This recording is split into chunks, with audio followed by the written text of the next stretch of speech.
हमें तो लगता है कि किसी ने देखा नहीं। जो बोलने वाले हैं वो तो बिल्कुल नहीं देखे। अगर देखे होते तो कभी संविधान समाप्ति की बात नहीं करते। इंडिया अलायंस वाले लोगों को अगर एक घर में बंद कर देंगे तो सवेरे कोई नहीं मिलेगा, सब एक दूसरे को मार के मरे मिलेंगे। इनके पूर्वजों ने ऐसा कार्य कर दिया है, इसलिए उस एस्ट्रोलॉजी के हिसाब से इन्होंने अपना ये उच्चारण शुरू किया कि ऐसा होगा। ये दो सुर क्या हाथी। आज के राजनीतिक लोगों का जो चाल चरित्र और चेहरा है, वो जो इस तरह की बातें भ्रम फैलाते हैं। 1947 को 12:01 में देश दो भाग में बट गया। जो पाकिस्तान में गए हिंदू, उनकी क्या गलती थी? उनकी एक अपनी अपनी दुकान है, अपना अपना ब्रांडिंग है, और ब्रांडिंग के हिसाब से अपना जाति के आधार पर, कोई धर्म के आधार पर अपना व्यापार चलाते हैं। नमस्कार, मैं प्रेरणा। इस वक्त हमारे साथ है गंगा समग्र के राष्ट्रीय अध्यक्ष अमरेंद्र प्रताप सिंह, जो कि एक सामाजिक कार्यकर्ता भी है, चिंतक भी है। आज इनसे हम गंभीर मुद्दे पर बात करने जा रहे हैं। जी हाँ, बता दें कि इस वक्त संविधान का मुद्दा खूब सुर्खियों में है। संविधान एक विवादास्पद शब्द बन गया है। इसको हम इसलिए ऐसा कह रहे हैं क्योंकि जिस तरीके से इस पर कंट्रोवर्सी लगातार हो रही है, पक्ष और विपक्ष के नेता एक दूसरे पर लगातार पलटवार कर रहे हैं और ये मुद्दा इस वक्त खूब सुर्खियों में है। लेकिन असल में क्या संविधान सच में खतरे में है? क्या संविधान को किसी ने सच में देखा है? जो हमारा असली संविधान था, ये एक मुद्दा है। तो जुड़ेंगे सर, बहुत बहुत स्वागत है आपका। जी धन्यवाद। ये एक मुद्दा है कि क्या संविधान के मूल प्रति को या उसके छाया प्रति को किसने देखा है? क्या हमें तो लगता है कि किसी ने देखा नहीं। जो बोलने वाले हैं वो तो बिल्कुल नहीं देखे। अगर देखे होते तो कभी संविधान समाप्ति की बात नहीं करते। इसलिए पहले संविधान को देखना चाहिए, उनको पढ़ना चाहिए, और कम से कम उस चीज़ के बारे में बोलने से पहले उस पर ज्ञान थोड़ा ज़रूरी है। आज जिस तरह से ये लोग बात करते हैं कि संविधान खतरे में है, तो 1976 में क्या हुआ था जिसको मिनी कॉन्स्टिट्यूशन नाम दिया गया? इंदिरा गांधी के शासनकाल में जिस तरीके से संविधान में 3 शब्दों को जोड़ा गया, फिर वो क्या था?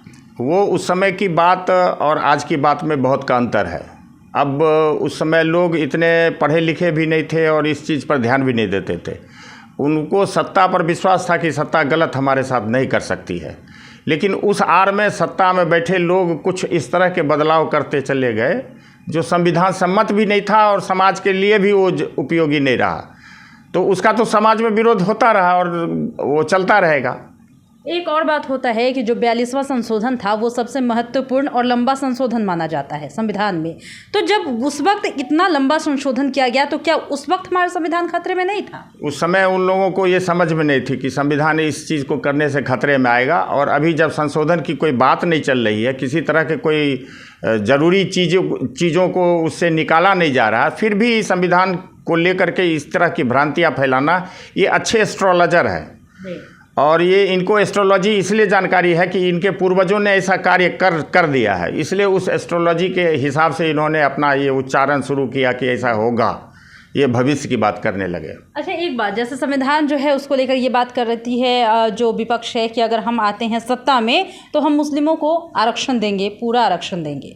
अब एक सबसे बड़ी बात है कि संविधान की जो मूल प्रति है उसमें जिस तरीके से सनातन का जिक्र है, तो फिर ये जो बातें वो बोल रहे हैं वो किसके लाभ के लिए और क्या मकसद हो सकता है? ये अपने लाभ की बात करते हैं, ये किसी के लाभ की बात नहीं करते। ये न संविधान और न देश या न समाज न किसी के लिए ये नहीं करते, ये सब अपने के लिए।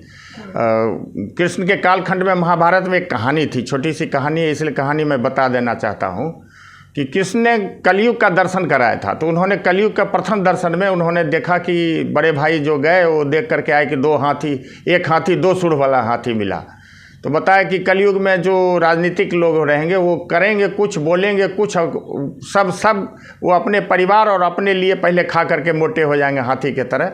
वो कलयुग का दर्शन कर रहे हैं। तो वो दर्शन संविधान में इस तरह की बातें बोल करके ये लोग ये इस चीज़ को प्रत्यक्ष प्रमाण दे रहे हैं कि गीता में जो लिखी गई है बात वो सत्य है। तो मतलब आप इन्हें सीधे तौर पे 2 सुर वाला हाथी बता रहे हैं? ये 2 सुर क्या हाथी। आज के राजनीतिक लोगों का जो चाल चरित्र और चेहरा है, वो जो इस तरह की बातें भ्रम फैलाते हैं राष्ट्र में, वो भ्रम फैलाने वाले जितने हैं वो 2 सुर वाले हाथी हैं।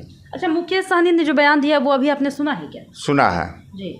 उन्होंने कहा है कि अगर सच में हिंदू की कमी हो रही है सनातन धर्म में, तो बीजेपी के तमाम जो नेता है वो जनसंख्या बढ़ाने पर फोकस करें। ऐसा हिंदू की कमी और जनसंख्या से इसका कोई ताल्लुक नहीं है, ये विचारधारा है। तो फिर मुकेश सहनी करना क्या चाहते हैं? मुकेश सहनी जो करना चाहते हैं वो अपने इस आशय के हिसाब से, जो उनका वक्तव्य है उसके हिसाब से वो अपनी राजनीति कर रहे हैं। इससे कोई मतलब नहीं है, जनसंख्या से इसका कोई मतलब नहीं है।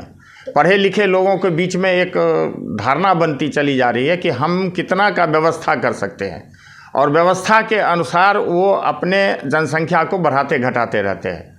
तो वो पढ़े लिखे लोगों के बीच और अनपढ़ वाली बात करना ये कहीं से तर्कसंगत नहीं है। लेकिन सबसे बड़ा सवाल तो यही होता है ना कि जब ये इस तरह की बातें करते हैं जो तर्कसंगत नहीं है, तो इसमें नुकसान किसका हो रहा है? आखिर हमारा जो देश है किस ओर जाएगा? समाज का नुकसान होता है, इनके वक्तव्य से समाज का नुकसान होता है। ऐसे लोगों को सोच विचार करके इस तरह की बातें बोलनी चाहिए। भारत वो पुराना वाला भारत नहीं है, और ये सोचना चाहिए कि हम अब किस दिशा में चल दिए हैं। उस दिशा में जाने के लिए इस तरह के ऑब्स्ट्रक्शन, स्पीड ब्रेकर बनाना समाज के लिए और संस्कृति के लिए, और इस तरह के वक्तव्य से भ्रम फैलाना, ये बहुत खतरनाक बात है। इससे समाज को सचेत रहने की आवश्यकता है। अच्छा, जब ये लोग खुलकर कैमरे पे बोलते हैं कि हम मुस्लिमों के आरक्षण के लिए काम करेंगे, तो फिर ये तो बात वही हो गई। फिर जिस तरीके से संविधान में सनातन धर्म को दर्शाया गया है, तो फिर तो ये हो जाएगी कि हिंदू वर्सेस मुस्लिम की लड़ाई हो जाएगी। 1947 को 12:01 में देश दो भाग में बट गया। जो पाकिस्तान में गए हिंदू, उनकी क्या गलती थी? उनको अगर बता दिया जाता कि तुम यहाँ नहीं रह सकते, तुम वापस चले आओ, थोड़ा समय दिया जाता, तो इस तरह की कोई गलती नहीं होती। हिंदू और मुसलमान कोई विषय नहीं है भारत में। अब विषय रहता तो मुसलमान रहते नहीं यहाँ। ये एक ऐसा राष्ट्र है जहाँ सबकी भलाई का बात सोचता है। ये किसी एक व्यक्ति या किसी एक समाज या किसी पंथ या किसी जाति के विकास के बारे में नहीं सोचता है। इसको सोचने वाले, सनातन को सोचने वाले जो लोग हैं और हैं, जो इस पर रिसर्च कर रहे हैं, उनको यह भयानक लग रहा है कि ये विचारधारा पूरे विश्व में आने वाले दिनों में स्वीकार किया जाएगा। दिक्कत यहाँ है, इस दिक्कत के कारण वो परेशान है। तो फिर महागठबंधन के जो नेता है, उन्हें क्या इतना दर्द हो रहा है कि वो मुस्लिमों के अधिकार के लिए, हक के लिए, उन्हें ऐसा लग रहा है जो नहीं मिल रहा है उसके लिए उस तरीके की बयानबाजियाँ कर रहे हैं? चुनाव जो लड़ने आते हैं वो कभी कहते हैं कि हम विनाश करेंगे। सबका एक ही मुद्दा रहता है कि हम राष्ट्र का विकास करेंगे। जब राष्ट्र का विकास करना है तो सब दल एक क्यों नहीं हो जाते? प्रधानमंत्री अटल बिहारी वाजपेयी ने सदन के अंदर में कहा था कि आओ राष्ट्रीय दल बनाए जो पूरे राष्ट्र का शासन करे और राष्ट्र के विचारधारा से सब मिल करके सत्ता चलाएं। लेकिन ये हुआ क्यों नहीं? उसका मूल कारण है कि इनकी एक अपनी अपनी दुकान है, अपना अपना ब्रांडिंग है, और ब्रांडिंग के हिसाब से अपना जाति के आधार पर, कोई धर्म के आधार पर अपना व्यापार चलाते हैं। वो व्यापार बंद हो जाएगा इनका। इनकी प्रॉपर्टी है, इनकी खेती है, यही ये सालों भर इसी चीज़ में लगे रहते हैं, तो वो क्यों साथ हो जाएंगे किसी के साथ में? तो इंडिया अलायंस वाले लोगों को अगर एक घर में बंद कर देंगे तो सवेरे कोई नहीं मिलेगा, सब एक दूसरे को मार के मरे मिलेंगे। ये इतने एक दूसरे के दुश्मन है, लेकिन फिर भी एक मंच पर आकर के पब्लिक में भ्रम फैला रहे हैं।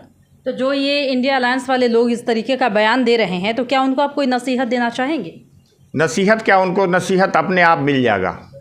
जनता दे देगी नसीहत, और इस बार अच्छे ढंग से नसीहत। क्या उन्हें संविधान की जानकारी के लिए उन्हें पढ़ाई करने की जरूरत है? उनको पढ़ना आवश्यक है, और 3 महीने का कोर्स चलना चाहिए। मैं केंद्र सरकार से, माननीय राष्ट्रपति जी से अनुरोध करता हूं कि इनको 3 महीना का कोर्स कराएं। ये जितने सदन के अंदर जाने वाले हैं, इनको 3 महीने की पढ़ाई हो। जितना दिन सदन चलता है सदन चले, उसके बाद इनका क्लास चले कि आप किस विषय पर और क्या चीज़ बोलना चाहिए, क्या चीज़ नहीं बोलना चाहिए, संविधान सम्मत क्या है, और संविधान से असहमत आप जहां हैं वो आप चर्चा करिए। चर्चा करने की बात है। आप सीधे कहते हैं कि संविधान समाप्त हो जाएगा। इस राष्ट्र का संविधान कभी समाप्त हो ही नहीं सकता, ये तय है। और वो संविधान है, सबका विधान एक रंग हो, इसके लिए संविधान बना था। विधान अलग अलग हो, इसके लिए संविधान नहीं बना था। संविधान का माने नहीं समझते ये लोग, और संविधान समाप्ति की बात करते हैं। एक आखिरी सवाल लेंगे कि नरेंद्र मोदी पर जिस तरीके से ये लोग रोज टिप्पणियां कर रहे हैं, कटाक्ष कर रहे हैं, क्या सच में नरेंद्र मोदी देश को गर्त में ले जाने की कोशिश कर रहे हैं? उनकी भी घोषणा आज नहीं हुई थी। 1836 में उनकी घोषणा हुई थी, और 175 वर्ष का काल संधि योग है। 1836 में 175 जोड़िएगा तो 2011 आता है। और महर्षि अरविंद ने उनकी घोषणा की थी, स्वामी विवेकानंद को पढ़ें जिन लोगों को पढ़ना हो। 1890 से 93 के बीच में स्वामी विवेकानंद ने सभी गुरु भाई को चिट्ठी लिखा था कि 2011 के बाद ही राष्ट्र का परिवर्तन होगा, 2024 में एक और परिवर्तन होगा और वह परिवर्तन राष्ट्र को परम वैभव पर ले जाएगा, विश्वगुरु बनेगा भारत। चिंता इनको विश्वगुरु बनने की है, क्योंकि पाकिस्तान और चाइना से ये लोग टैग हैं।